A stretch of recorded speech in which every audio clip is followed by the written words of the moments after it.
அனைவருக்கும் வணக்கம். இன்று நாங்கள் பார்க்க இருக்கின்ற விடயம் மாதிரி தெரிவு முறைகள். மாதிரியை தெரிவு செய்வதற்கான முறைகள். இந்த மாதிரியை தெரிவு செய்வதற்கான முறைகள் பல முறைகள் இருக்குது என்பதை நாங்கள் கடந்த வகுப்பில் கற்றுக்கொண்ட நாங்கள் எழுமாற்று அடிப்படையிலான மாதிரி தெரிவு முறை, எழுமாறல்லாத தெரிவு முறை. இதில் இந்த எழுமாற்று தெரிவு முறையில் உள்ள எளிய எழுமாற்று தெரிவு முறை, நடைமுறை அடிப்படையிலான தெரிவு முறை, முறைமையான மாதிரி தெரிவு முறை, இப்படி அந்த எழுமாற்று தெரிவுக்குள்ள பல்வேறு முறைகள் இருக்கு. அந்த எழுமாற்று மாதிரி தெரிவுக்குள்ள இருக்கின்ற எழுமாற்று மாதிரி தெரிவுக்குள்ள இருக்கின்ற 2 தெரிவு முறைகள் அதுக்கு உள்ளடங்குது. ஒன்று எளிய எழுமாற்று மாதிரி தெரிவு முறை, எளிய எழுமாற்று மாதிரி தெரிவு முறை. இன்னொன்று எளிய முறைமையான மாதிரி தெரிவு முறை. அதாவது எழுமாறாக நாங்கள் மாதிரியை தெரிவு செய்யக்குள்ள 2 விதமாக தெரிவு செய்யலாம். ஒன்று எளிய எழுமாற்று மாதிரி தெரிவு, எளிய முறைமையான மாதிரி தெரிவு. இதுல நாங்கள் இந்த எளிய எழுமாற்று மாதிரி தெரிவு என்ற விடயத்தை கொஞ்சம் பார்த்தோம்னால், ஒரு முழுக்குடியில இருந்து நாங்கள் மாதிரி உறுப்புகளை தெரிவு செய்கின்ற போது அந்த முழுக்குடியில இருக்கின்ற அனைவருக்கும் சம வாய்ப்பு கொடுத்து மாதிரி உறுப்புகளை தெரிவு செய்கின்ற முறை எளிய எழுமாற்று மாதிரி தெரிவு முறை ஆகும். அதாவது ஒரு குடியில எத்தனை தனியன்கள் இருக்கோ அத்தனை தனியன்களும் தெரிவு செய்யப்படுவதற்கு சம வாய்ப்பு வழங்கப்பட்டு மாதிரி உறுப்புகள் தெரிவு செய்யப்படுமாக இருந்தால் அது எளிய எழுமாற்று மாதிரி தெரிவு முறை என்ற பெயரால் அழைக்கப்படுது. இந்த எளிய எழுமாற்று மாதிரி தெரிவு முறை உங்களுக்கு தெரியும், லொத்தர் சீட்டெழுப்பு முறை என்று சொல்லுவார். லொத்தர் சீட்டை தெரிவு செய்வதற்காக பயன்படுத்தப்படுற அந்த முறையாகத்தான் இந்த எளிய எழுமாற்று மாதிரி தெரிவு முறை இங்க காணப்படுது. இந்த முறையில ஆய்வாளருடைய விருப்பு வெறுப்புகளோ பக்கச்சார்புகளோ ஏற்படுவதற்கு சந்தர்ப்பம் அரிதாகவே உள்ளது. ஆகவே இதனை ஒரு நடுநிலையான மாதிரி தெரிவாக கருதி பெருமளவான ஆய்வுகள்ல இந்த முறை, இந்த தெரிவு முறையை பின்பற்றி மாதிரி தெரிவு செய்யப்படுகின்றது. இன்னொன்றுங்கால எளிய முறைமையான எளிய மாதிரி தெரிவு. அதாவது ஒரு பெரிய குடியொன்று இருக்குமாக இருந்தால் அந்த குடியில இருந்து மாதிரியை தெரிவு செய்யும் போது தெரிவு செய்யப்படுற முதலாவது உறுப்பு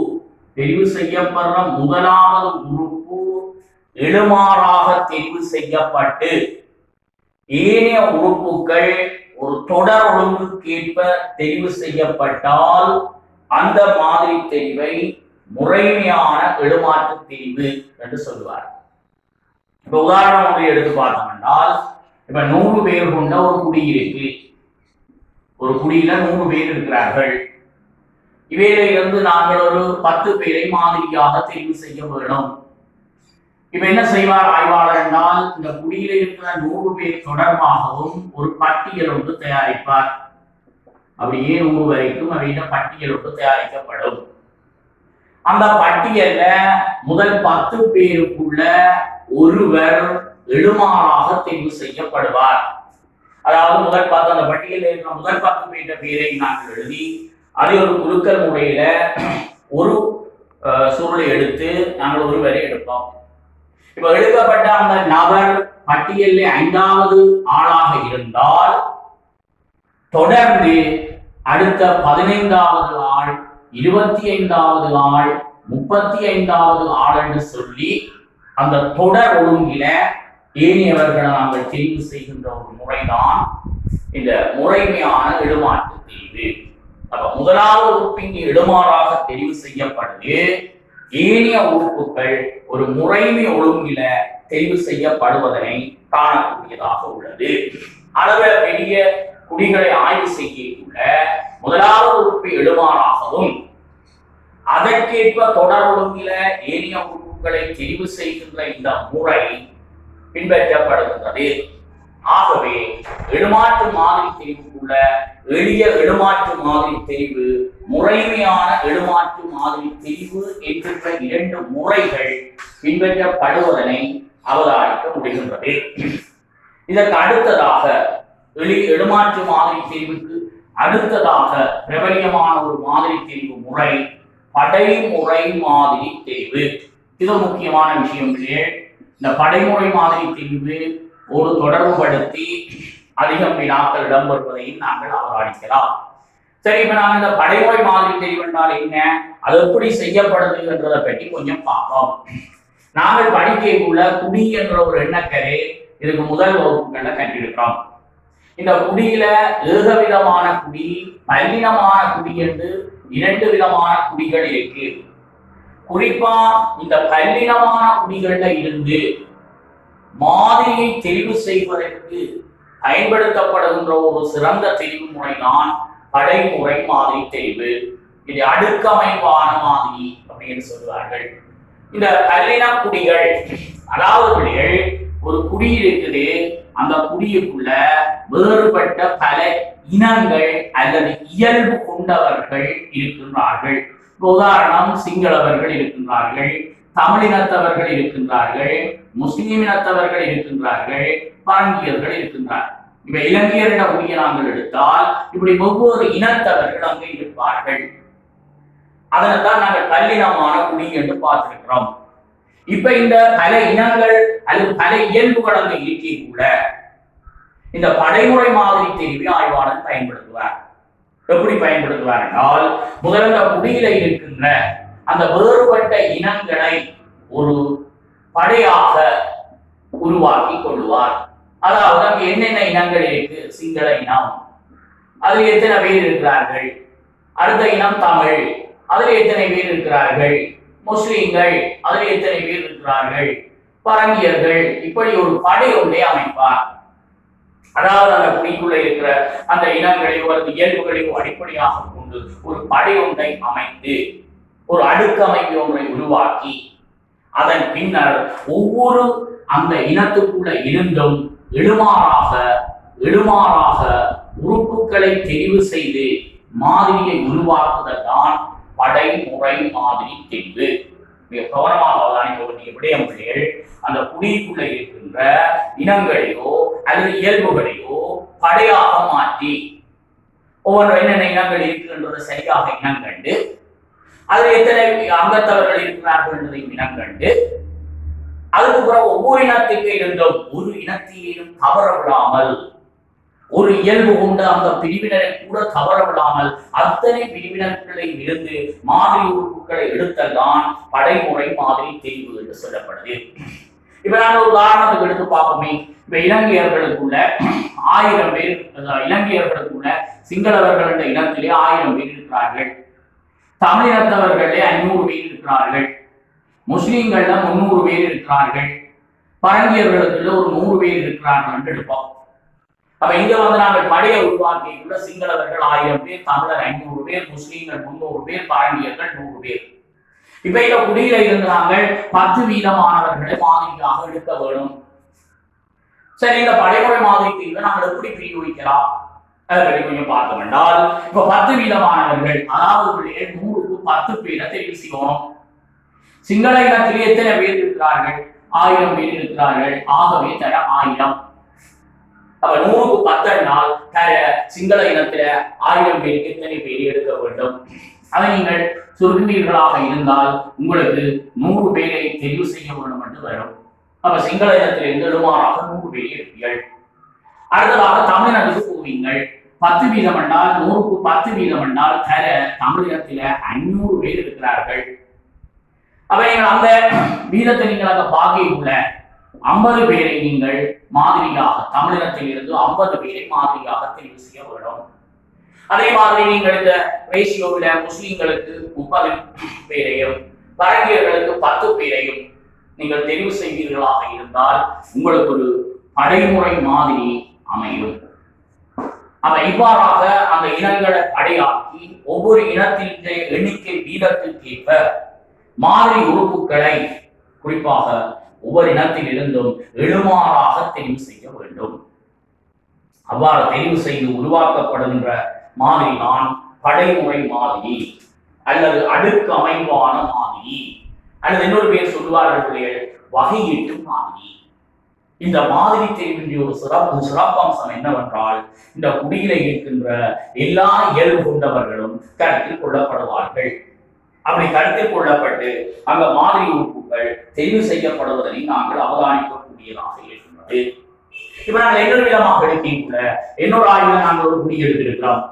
அந்த குடியில அந்த குடிக்குள்ள பணக்காரர்கள் வாழுகிறார்கள், அதாவது செல்வந்தர்கள், ஏழைகள் வாழுகிறார்கள். ஏழைகள் சராசரி வருமான வகுப்பினர் இருக்கிறார்கள். அப்ப நாங்கள் படையை ஆய்வு கொள்ள வேண்டும். செல்வந்தர்கள் எத்தனை பேர், ஏழைகள் எத்தனை பேர், சராசரி வகுப்பினர் எத்தனை பேர், அந்த படையை அமைத்து எங்களுக்கு ஒவ்வொரு அந்த வருமான வகுப்பினரிடம் இருந்தும் எழுமாறாக மாதிரி உறுப்புகளை தெரிவு செய்ய கூட அது படைமுறை அடிப்படையிலான மாதிரி தெரிவு முறையாக அமையும். அப்ப இதுக்குரிய விளக்கத்தை இதுல பல கணக்குகளை நாங்கள் செய்து பார்க்கலாம். அந்த கணக்குகள் அதுக்குரிய விடைகள் உங்களுக்கு நான் அந்த கையெழுத்தில அடிச்சிருக்கிறேன். அந்த கையெழுத்தை நீங்கள் என்னுடைய முகநூல் பக்கத்துல போய் பார்க்கலாம். பார்க்கையில் அந்த கணக்கை மேலதிகமாக நீங்கள் பயிற்சி செய்து கொள்ளலாம். ஆகவே பல்லின குடிகள்ல ஆய்வினை செய்வதற்கு ஒரு சிறந்த மாதிரி தெரிவு எது என்று கேட்டால் இந்த படைமுறை மாதிரி தெரிவு முக்கியமாக அங்க பயன்படுத்தப்படுகிறது. அப்ப நாங்கள் எளிய இடமாற்று மாதிரி பார்த்தோம், முறைமையான இடமாற்று மாதிரி பார்த்தோம், படைமுறை அடிப்படையிலான மாதிரியை நாங்கள் பார்த்தோம். இப்ப நாங்கள் பார்க்கும்போது ஒரு ஆய்வுக்கு மாதிரி ஏன் அவசியம், ஏன் மாதிரி எடுத்து ஆய்வு செய்ய வேணும், மாதிரி எடுத்து ஆய்வு செய்ய வேண்டிய தேவை என்ன? இப்ப நீங்கள் ஆய்வு செய்ய போறது சமூக விஞ்ஞானம் சார்ந்த குடிகள். இந்த சமூக விஞ்ஞானம் சார்ந்த குடிகளை எல்லா சந்தர்ப்பத்திலையும் உங்களால் முழுமையாக ஆய்வு செய்யலாது.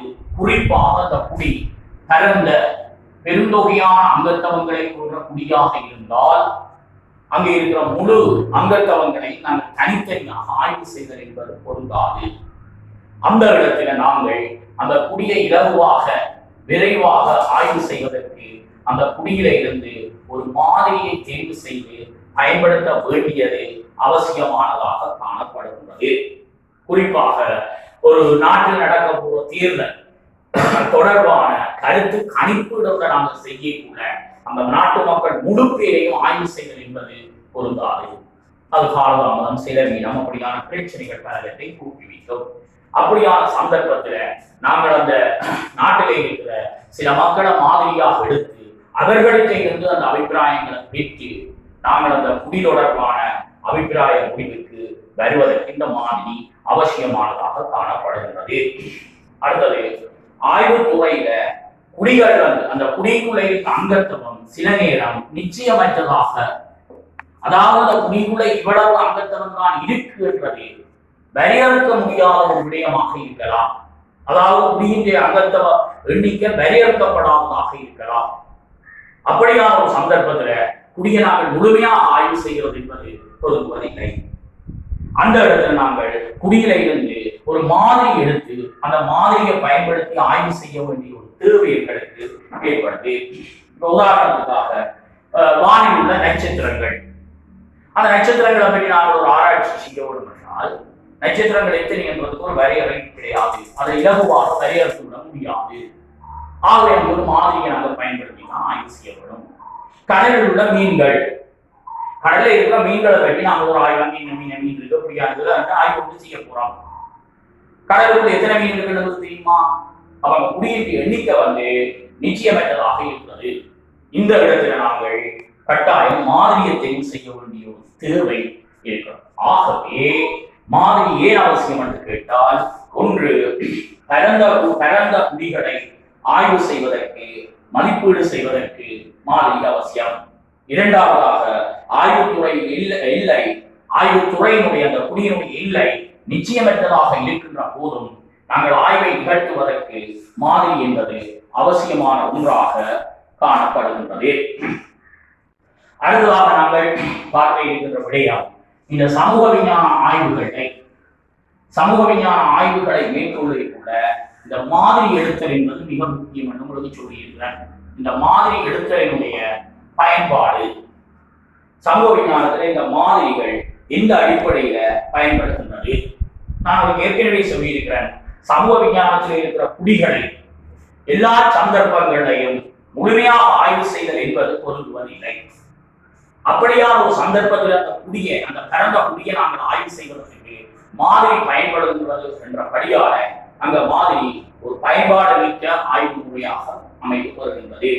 அடுத்தது குடிய ஆய்வு செய்ய ஆய்வாளருடைய அகவய காரணிகளின் செல்வாக்கு இல்லாமல் நடுநிலையான ஒரு ஆய்வை செய்து நாங்கள் முடிவுகளை பெறுவதற்கு குடியிலிருந்து மாதிரியை பயன்படுத்துவது ஒரு அவசியமான விடயமாக காணப்படுகின்றது.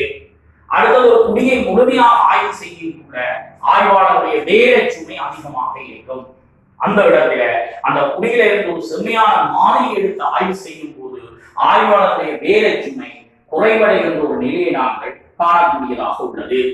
அடுத்தது சமூக விஞ்ஞானத்தில் இருக்கிற பரந்த குடிகளை காலதாமதம் இல்லாமல் குறைந்த செலவினத்தோடு விரைவாக ஆய்வு செய்து ஒரு நடுநிலையான முடிவுகளை பெறுவதற்கு இந்த மாதிரி சமூக விஞ்ஞானத்தில் பயன்படுவதனை அவதானிக்கக்கூடியதாக உள்ளது.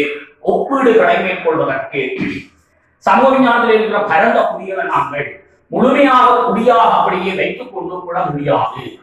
அந்த இடத்துல நாங்கள் மாதிரியை எடுத்து அந்த மாதிரி உறுப்புகளை வைத்துக் கொண்டு குறிவைத்திய ஒப்பீடுகளை செய்து முடிவுகளை பெறுவதற்கு இந்த மாதிரி பயன்பாடுள்ள ஒன்றாக காணப்படுகின்றது.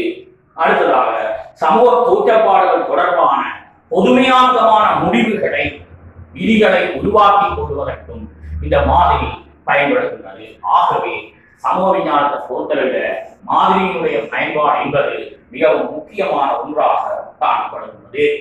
இந்த மாதிரி தொடர்பான இறுதி விடயத்தில் மாதிரி தவறுகள் நாங்கள் முதல் செம்மையான மாதிரிக்குரிய சில பண்புகள் பார்த்திருக்கிறோம். எழுமாறாக தெரிவு செய்யணும், பக்கச்சார்பு இல்லாமல் தெரிவு செய்யப்பட வேண்டும், குடியில இருக்கிற அனைத்து பண்புகளை உள்ளடக்கி தெரிவு செய்யப்பட வேண்டும், குடியினுடைய தன்மைக்கேற்ப மாதிரி தெரிவு செய்யப்பட வேண்டும். இப்படியான அந்த செம்மையான மாதிரிக்குரிய நிபந்தனைகள் மீறப்படுகின்ற போது, அந்த நிபந்தனைகள் பின்பற்றப்படாமல் விடப்படுகின்ற போது மாதிரியில தவறு ஏற்படுகின்றது. ஆகவே இந்த வகுப்பில் நாங்கள் மாதிரி தெரிவு முறை, சமூக விஞ்ஞானத்தில் மாதிரியின் பயன்பாடு போன்ற விடயங்களை அவதானிச்சிருக்கிறோம். இது தொடர்பான ஒரு கற்ற கையீடு என்னுடைய முகநூல் புத்தகத்தில் பதிவிடப்படும். என்னுடைய பெயர் ஆசிரியர் இஎஸ் பவன். என்னுடைய முகநூலுக்குரிய ஐடியும் இஎஸ் பவன் என்றுதான் இருக்கு. அதில் வந்து நீங்கள் இந்த வீடியோ கிளிப்பை பார்த்து இதற்குரிய கையெழுத்தை நீங்கள் அந்த முகநூலில் பெற்றுக்கொள்ளலாம் கூறி விடைபெறுகிறேன்.